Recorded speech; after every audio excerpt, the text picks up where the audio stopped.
Vamos a hablar acerca del estoicismo, pero enfocado en no pensar tanto y actuar más. A veces pensamos que la filosofía, en general, es una actitud de estar dándole demasiadas vueltas a las decisiones que tenemos que tomar.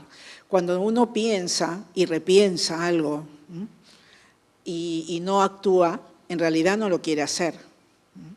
Porque cuando la inteligencia te ha dicho que ya eso es lo que hay que hacer, y en todo caso, si no tenemos la opción perfecta, es mejor actuar y equivocarnos y luego corregir que quedarnos en la expectativa de lo que hubiera podido haber hecho, como hoy día. Venir a la charla, porque de todas maneras me voy a llevar un conocimiento importante para mi vida. ¿Bien? Entonces, la acción es mucho más importante, pero precede siempre a la acción el pensamiento.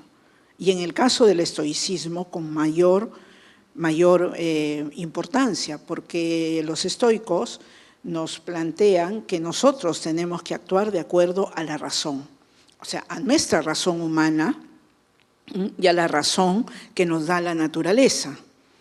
Por ejemplo, vamos a poner un ejemplo simple. Cuando yo le pido algo y me dice no quiere, está en su derecho, ¿no es cierto? Puede no querer, ¿verdad? Pero nosotros insistimos y queremos convencerlo y queremos hacer prevalecer nuestras razones, pero él también piensa y también tiene su razón y también puede tomar su decisión. Pero tenemos una tendencia obstinada que no tiene nada de razón, no tiene nada de pensamiento, sino tiene mucho de capricho, tiene mucho de emoción. Es lo que yo quiero, pero no necesariamente lo que los demás también quieren y lo que los demás van a hacer. Yo les puedo dar todas mis razones, los puedo hasta convencer de algo mejor. Pero en todo caso también las personas tienen la opción de tomar sus decisiones y si quieren equivocarse, obviamente nosotros cuando los queremos mucho queremos ahorrarles todas las equivocaciones y todos los errores. Y eso pasa y es en realidad la mayor causa de los conflictos que tenemos entre los seres humanos. Yo voy a tratar de mantenerme acá para no salir del marco de la cámara, porque trato de acercarme a ustedes y a los que están por acá, y entonces me voy del centro, pero me tengo que mantener acá. Bien, entonces, este ejemplo simple que nos pasa en la vida cotidiana, en todos los aspectos de la vida, estudios, trabajo, familia, pareja, amigos, en todos esos ámbitos nosotros podemos aplicar lo que hoy día vamos a desarrollar acerca de cómo actuar, guiados por la razón. Entonces, previamente sí vamos a pensar, entonces, ¿de qué se trata esa razón? ¿En qué tenemos que pensar para guiarnos a la hora de actuar? Eso es lo que vamos a desarrollar en esta charla. El estoicismo, como ustedes saben, es una de las corrientes de pensamiento filosófico más prácticas, las que ha pasado a la historia como la más útil. Incluso ha sido la base para las escuelas de terapia psicológica más eficaces de esta época, ¿no? O sea, todos los estoicos y los filósofos, en especial los griegos, y en ellos Séneca, Epicteto, Marco Aurelio, son fuente de inspiración porque en realidad la enseñanza estoica despierta algo que los seres humanos necesitamos en nuestro crecimiento permanente, que es la fortaleza interior y el carácter, o sea, la fuerza para hacer realidad nuestro destino, para que cuando tomamos una decisión tengamos que enfrentar las adversidades y logremos superarlas. Eso es voluntad, la fuerza de voluntad aplicada a nuestras acciones y a nuestro entorno y a las cosas que nosotros hacemos, se llama carácter. Es voluntad aplicada. No, dice él. A ver, entonces seguimos. Bien, entonces las enseñanzas estoicas se consideran también hoy como una de las mayores fuerzas o una de las mayores líneas de pensamiento que pueden lograr que las personas tomen un equilibrio y tengan paz. Cuidado que la paz se entiende a veces como no hacer nada. Dialogaba yo con un alumno que me decía, no, si yo estoy en paz, lo más importante es estar en paz. Sí, pero estás en paz y no haces nada cuando tendrías que hacer algo, ¿no? Entonces, no es la paz de la inacción, la paz de la indiferencia, la paz en donde no cumplo con lo que me corresponde a mí hacer. Es la paz de no ir en contra de la razón, de mis propias razones, y no ir en contra de las voluntades de otras personas. En ese sentido, es que no tengo una pasión tan grande que quiero arrastrar, me dejo arrastrar yo por mis propios impulsos o cedo a los impulsos de otro. A esa paz se refiere, a una conquista interior que se logra después de una pequeña confrontación con nosotros mismos y después de un pequeño diálogo interior en donde llegamos a la conclusión de qué es lo mejor actuar. ¿Listo? Entonces, la paz es una conquista, no es un estado de pasividad, es un estado de superación, de etapas alteradas que todos vivimos y que todos tenemos. ¿Ya está? ¿Se entendió? Bien, entonces, por eso decía Epícteto, si cuando hablamos de tomarte la vida, tomártela con filosofía, se refería a eso, a tener la capacidad de reflexionar, que significa flexionar mi mente para ponerme a pensar sobre mí mismo, sobre mis intenciones, sobre mis objetivos, sobre la dirección que le quiero dar a mis actos y finalmente actuar, porque ya sé que hay un compromiso. Cuando vamos a actuar, ¿con qué nos vamos a encontrar? Lo primero que nos vamos a encontrar es con el miedo que tenemos al dolor. ¿Por qué no actuamos a veces? Porque tenemos miedo a equivocarnos, porque si me equivoco me duele mi orgullo, ¿no? Hay un chiste de Quino en Mafalda donde está el hermano de Mafalda, no sé si la conocen al personaje, pero es bien gracioso. Es Guille, ¿no? Es un chiquito muy pequeñito y entonces le dice a su mamá, me duele el pie. Y su mamá lo mira y le dice, Guille, es que te has puesto el zapato al revés. Guille la mira y le dice, me duele mi orgullo. Porque obviamente cuando te das cuenta de tus errores, te duele admitir que te has equivocado, ¿no? Entonces, uno de los primeros límites para actuar es que tenemos miedo, o tenemos miedo a sufrir. Pero en realidad sufrimos no porque el aprendizaje tenga que ser necesariamente doloroso, sino porque hacemos mal las cosas o no las aprendemos bien. ¿Por qué va a ser difícil? No tiene por qué ser complicado. Nosotras las complicamos, o nuestra ignorancia las complica además. Y en eso los estoicos son maestros, pues, ¿no? ¿Por qué? Porque también está como un gran freno para la acción los deseos, o sea, lo que nosotros deseamos, ¿no? Entonces ellos han estudiado que hay 4 géneros de afectaciones emocionales y anímicas, pasiones, que nos van a intentar manejar o dominar a la hora de actuar. Pero estas 4 las vamos a analizar ahora. ¿Listo? Vamos con la primera. En el presente, el dolor o el miedo a actuar, porque voy a sufrir, se presenta como un estremecimiento de ánimo ante lo que juzgo como malo. Pero la pregunta es, ¿eso que estoy pensando que va a suceder es esencialmente malo? A ver, yo me tengo que ir a curar, me tienen que poner una inyección. ¿Es malo que me pongan una inyección? Me va a doler, claro, pero está justificado el inconsito para que yo pueda recuperarme, ¿verdad? Entonces, evidentemente, ya de por sí tengo que aceptar que hay situaciones que debo vivir como un medio para lograr otras de mayor bien. O sea, si nosotros buscamos nuestro bien, queremos conquistar muchos deseos, muchos anhelos, muchos objetivos en nuestra vida, va a costarnos algo. Y va a haber algo que podemos llamar sufrimiento, pero lo llamamos sufrimiento cuando queremos que sea fácil, que no cueste, ¿no? Ya me quiero levantar y por arte de magia el hada madrina ha resuelto todos mis problemas. ¿Eso es real? No estamos fantaseando, obviamente. Entonces, este es el tema. ¿Por qué tendría que ser difícil cumplir con nuestras responsabilidades? Me decía un paciente que yo tengo, es que no he dormido. ¿Por qué? Porque tenía un examen. ¿Y por qué has esperado a última hora para quedarte despierto? Es que así me pasa, me distraigo y ya. Entonces, está padeciendo las consecuencias de lo que él mismo ha creado, ¿verdad? Entonces, no tiene por qué ser difícil. Nada es esencialmente difícil, ni tiene que ser doloroso. Todas nuestras obligaciones o lo que tenemos que cumplir en nuestra vida es parte de vivir. No es que ¿Ustedes creen que si tuviéramos todo solucionado, todo nos lo hicieran y todo nos lo facilitaran, nos gustaría vivir así? O sea, reflexionemos sobre eso. ¿No llegaríamos a cansarnos? ¿No nos vendría un tedio? Es como que trabajamos mucho durante muchos años y decimos, ay, ya me jubilaré, ya descansaré. ¿Le hace bien a la persona estar sin actividad?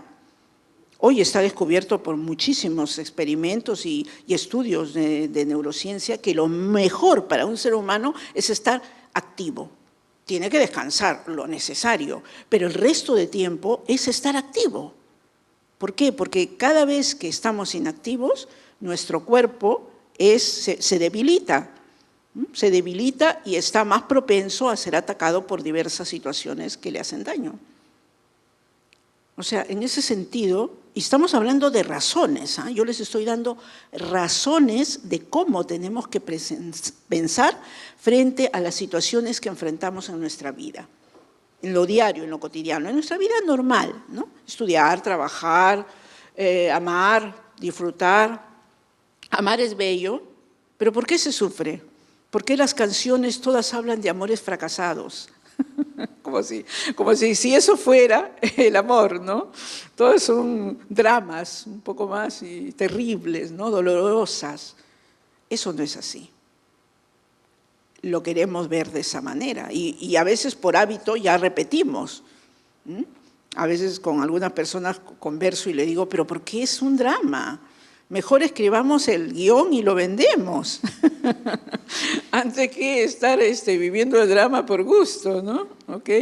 Entonces, ¿se entiende eso? ¿Qué tanto el dolor que yo pueda estar viviendo puede ser producto de mi resistencia al esfuerzo, de mi resistencia a intentar hacer algo y que es inevitable para que pueda crecer? ¿Qué tanto es mi negación a que las cosas sean de una manera o como yo quiero o que sean fáciles? Son como son. Y es mi desafío natural del destino, según dicen los estoicos, de cada ser humano, atender nuestras tareas de la mejor manera posible. Si lo acompañamos con filosofía, mucho mejor. ¿Se entendió? Entonces, este es uno de los aspectos que altera nuestra acción eficaz. Otro, en el presente, el apetito como consecuencia de un deseo descontrolado hacia lo que considero bueno.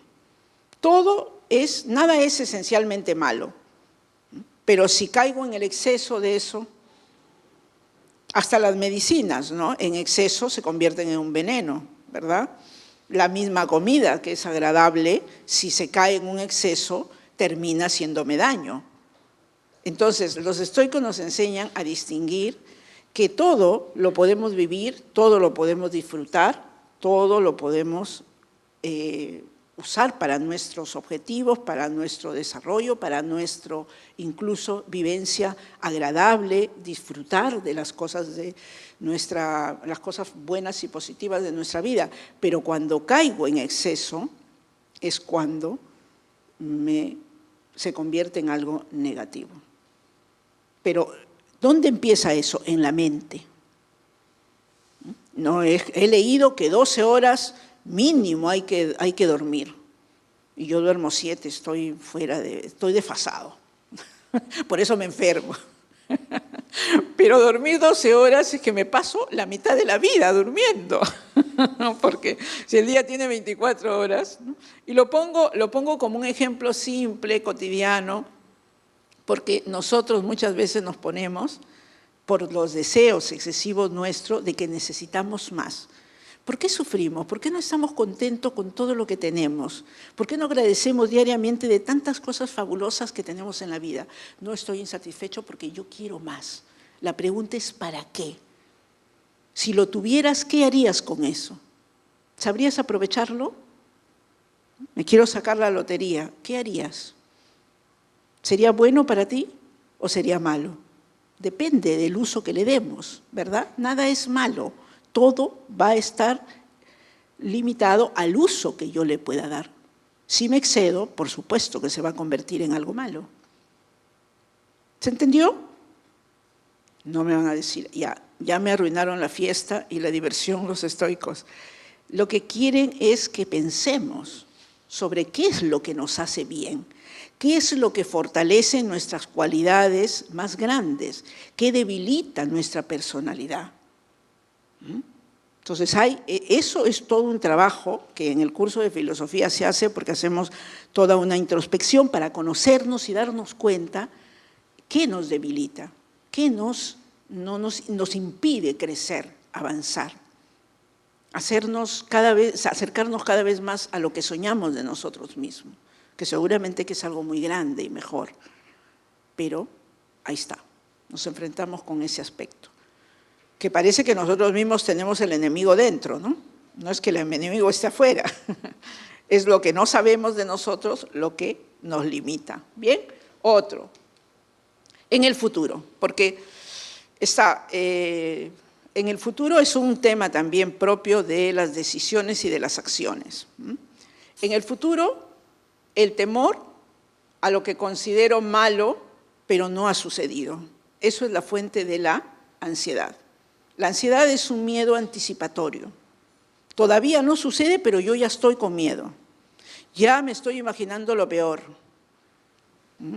Entonces, en realidad, ese querer anticiparme, el querer asegurar un futuro que es incierto, porque les pregunto algo muy lógico, y que también es el uso de la razón de la que nos piden los estoicos que hagamos uso de nuestra razón.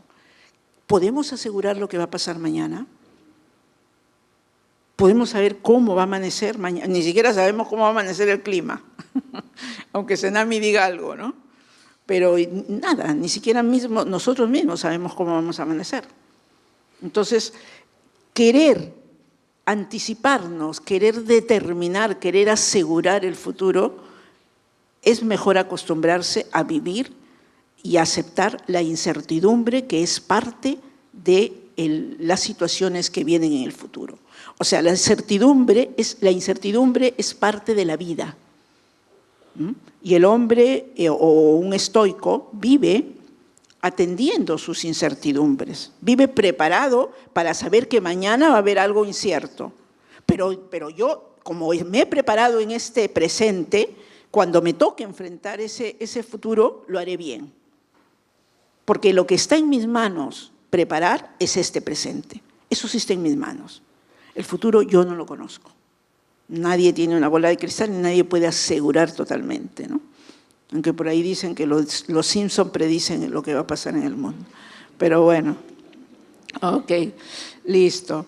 Bien, bueno, entonces, ¿tiene lógica lo que decimos? ¿Es lógico? ¿Es racional?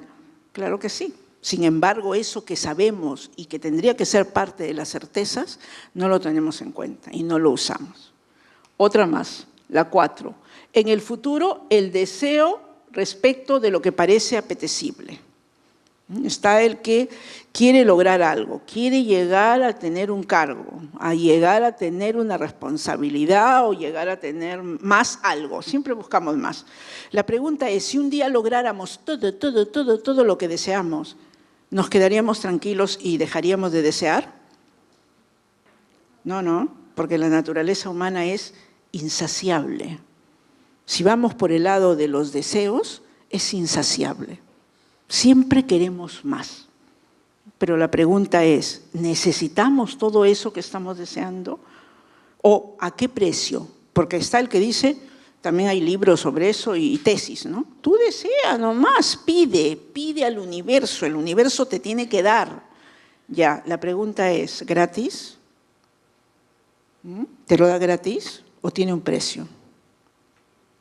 La mayoría piensa infantilmente, no, yo pido y excelente que me lo dé. Tiene un precio. Porque hay una lógica en el universo. Todo lo que se te da, tú vas a tener que dar algo a cambio. Llega una señora que la familia tenía un buen pasar económico, ¿no? Pero ella quería tener su propia fortuna. Y su esposo tenía fortuna y todo estaba muy bien. Pero ella no, ella quería tener. Y deseaba eso y lo pedía. Ok, se lo concedieron. Falleció su esposo y ella heredó y fue millonaria. La pregunta es, si hubiera un mago, ¿no? Hubiera un genio de esos que sale de la lámpara, ¿no? Y me diría, por eso que el genio te dice, tú dime el deseo, pero no te dice la consecuencia. Ustedes se han dado cuenta en los cuentos, no, en las narraciones, no te dice la consecuencia. Ahí viene, esas narraciones están dirigidas para que nos demos cuenta que parte de la tarea que tenemos en la vida es desarrollar discernimiento.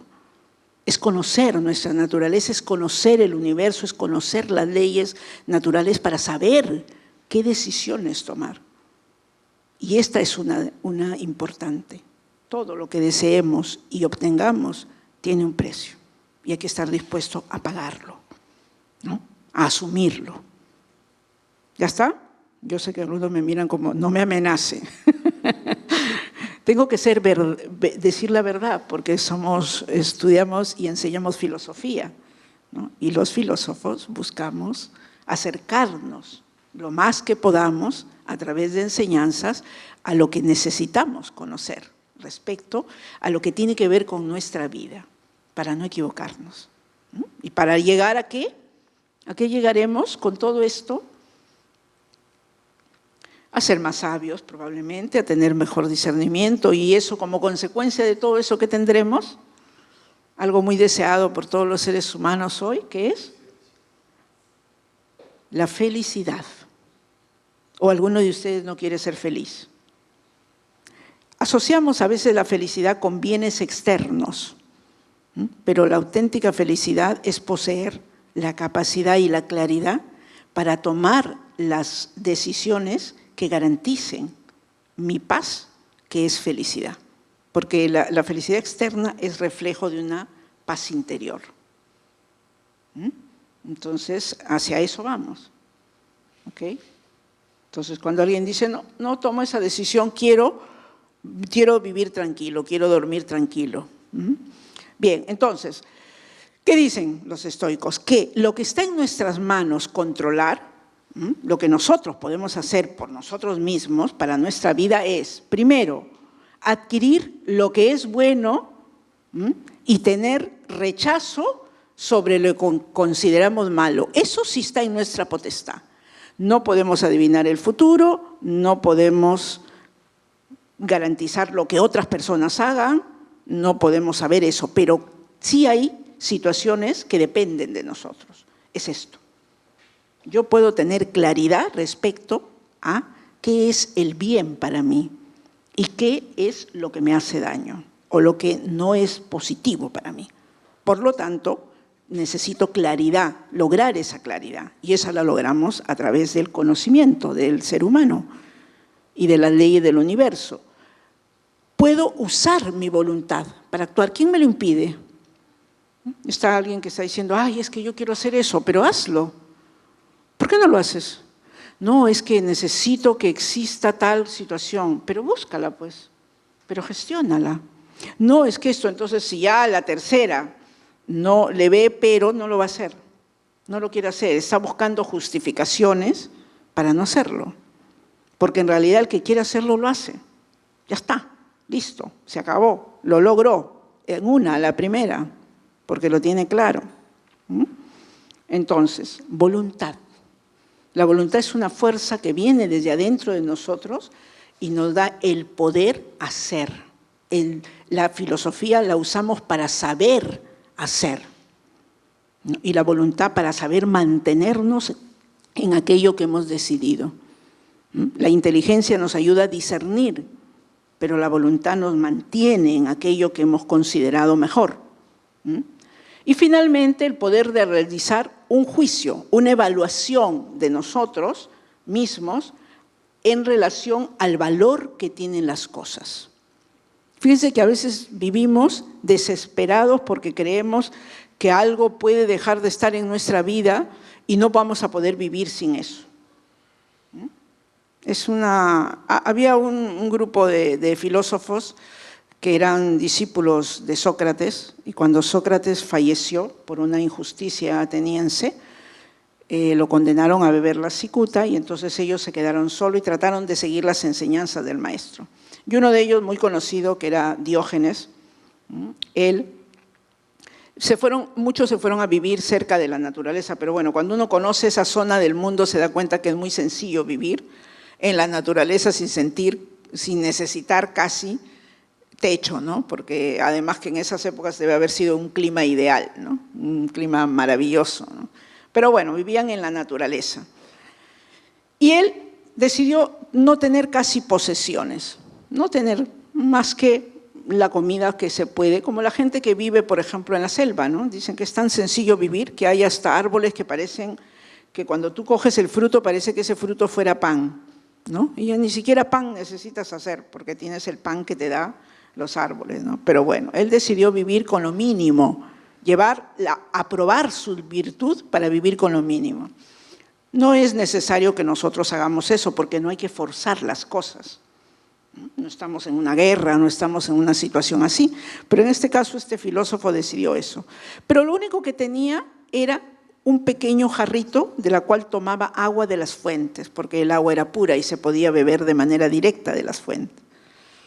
Pero un día vio un hombre que vino y juntó sus manos y tomó agua con sus manos y se dio cuenta que ni siquiera el pequeño cuenco para sacar el agua lo necesitaba, ¿no? Entonces nosotros tenemos cosas, acumulamos cosas, que es una cosa impresionante, ¿no? Y estamos ahí preocupados de que ¿dónde están mis cosas? Y la verdad que probablemente habrá mucha gente que las necesita, pero nosotros seguimos poseyendo y siempre queremos más. Tenemos un lápiz, queremos dos. Queremos más. Y esa es la fuente de nuestra insatisfacción, porque nunca estamos satisfechos. Y ese es el tema. ¿Por qué? Porque nos compararemos, ¿sabe Dios con qué? Entonces, bien, podemos realizar un juicio sobre el verdadero valor que tienen las cosas. ¿Qué tiene valor? ¿Qué tiene valor? ¿Los sentimientos, los vínculos, la unión? ¿O cuando tenemos la herencia de los padres, nos olvidamos que somos hermanos y se vienen unos problemas espantosos? Y así, por eso se dice, se conoce a la gente cuando se divorcia, se conoce a los hermanos cuando hay que dividir una herencia. Se conoce a los socios cuando las cosas van mal. Cuando todo va muy bien, genial, todos son tan felices. Entonces, ese es el tema. ¿Qué tiene valor? ¿Qué es más importante? Eso es lo que tenemos que preguntarnos y para eso necesitamos filosofía en nuestra vida. Bien, dice Epícteto, el resto de las cosas no dependen de nosotros, por lo tanto son ajenas, inconsistentes y están sujetas a impedimento. ¿Las puedo tener o no las puedo tener? Entonces, ¿por qué sufro de algo que no voy a poder prever ni tener? Pero sí, lo que yo controlo, eso sí está bajo mi potestad. Eso es lo que tengo que hacer, ¿no? Entonces, la sabiduría de los estoicos está en lograr la ataraxia, que es que mi ánimo no se perturbe por cualquier situación, no más de lo necesario. Me perturbaré, pero para buscar una solución, pero no para desmayarme y ponerme a quejar como si lo que a mí me pasara fuera lo más doloroso que se pasa en el mundo. ¿Por qué? Porque si me toca pasar eso, es una prueba para el carácter, es una prueba para el espíritu, es una prueba para conocer mis habilidades, es una prueba para yo aplicar todo lo que sé y ahora veré si puedo solucionarlo, pero no me pongo a quejarme primero de que… Y para empezar, el ánimo ya de por sí está bajito, ¿no? Bien, entonces, un estado de ánimo tranquilo. Ni desear que las cosas sean de una manera, tampoco temer. Hay que abordar las cosas sin miedo, con la confianza que si nos viene algo así es porque seguramente tenemos posibilidades de solucionarlo. ¿Ok? Entonces se llama ataraxia, que significa sin afectación. O sea, no dice quédate estático, no hagas nada, dice atiéndelo, pero no te afectes demasiado, porque es natural que enfrentes esas situaciones en la vida. Atiéndelo con fortaleza, atiéndelo con habilidad, atiéndelo con inteligencia y atiéndelo fortaleciéndote también tú al vivir esa situación. ¿Ok? Tranquilidad del espíritu, eso es lo que nos dice. Dice Epicteto, el sabio es aquel que acepta de buena gana todas las circunstancias que la vida trae consigo en cada momento. ¿Por qué? Porque los estoicos piensan que nosotros tenemos un destino y en ese destino hay de todo. Hay situaciones difíciles que no es que sean malas, son situaciones como oportunidades para esforzarnos y crecer un poco más. O sea, las adversidades no las vemos como limitaciones, como castigos de Dios, sino como momentos y circunstancias perfectamente abordables y cambiables por mi intervención, pero para poder intervenir bien y lograr el objetivo tengo que estar tranquilo, porque si estoy alterado, desesperado, con miedo, me voy a equivocar. Entro en pánico, ¿verdad? Entonces me tengo que tranquilizar. Entonces eso es algo, es una virtud, la más importante de las virtudes estoicas. Bien, ya Álvaro me dijo 5 minutos, entonces ahí nomás. Traje unos slides más, pero será para otra oportunidad. ¿Listo? Yo creo que con esto nos quedamos inspiradísimos para vivir una semana bien estoica, que es pensar, reflexionar y actuar en consecuencia. Cuidado que hay un estoicismo demasiado interpretado, no sé, me leía por ahí en un autor que en Silicon Valley, que son lugares donde la gente es muy exitosa y está el top de la tecnología del mundo, ¿no? Ahí la gente cree que ser estoico es levantarse y bañarse, darse una ducha bien fría. O sea, cuidado que ser estoico no significa maltratar tu cuerpo, porque también si haces eso acá en el Perú, en Lima, que hay tanta humedad, te va a dar una pulmonía. Entonces, evidentemente, no se trata de ir a esos extremos. Tú puedes hacer eso como una proeza, pero ser psicológicamente muy frágil. Y tienes un tema de discusión y te derrumbas por dentro. Entonces, ¿dónde está el estoicismo? ¿Son formas el estoicismo? Es haber ganado una consistencia interior. Porque he reflexionado, he usado mis virtudes, he usado mis fortalezas y me he vuelto un ser humano más consciente, más fuerte, más coherente, más decidido para llevar adelante mi vida y que me he hecho responsable de construir mi propio destino. A eso nos llevan los estoicos, eso nos enseña. No son poses, no son demostraciones de que yo soy muy estoico porque resisto las discusiones, no. No. Me fortalezco por dentro y le doy importancia a lo que tiene verdadera importancia. Y vivo mi vida con un mayor sentido. Bien, ha sido un gusto compartir esta primera parte de la charla con ustedes. Nos vemos prontito. Si lo que acabas de ver te ha parecido interesante, recuerda suscribirte y activar la campanita para que te lleguen todas las notificaciones cuando publicamos nuevo contenido para ti. Nos vemos.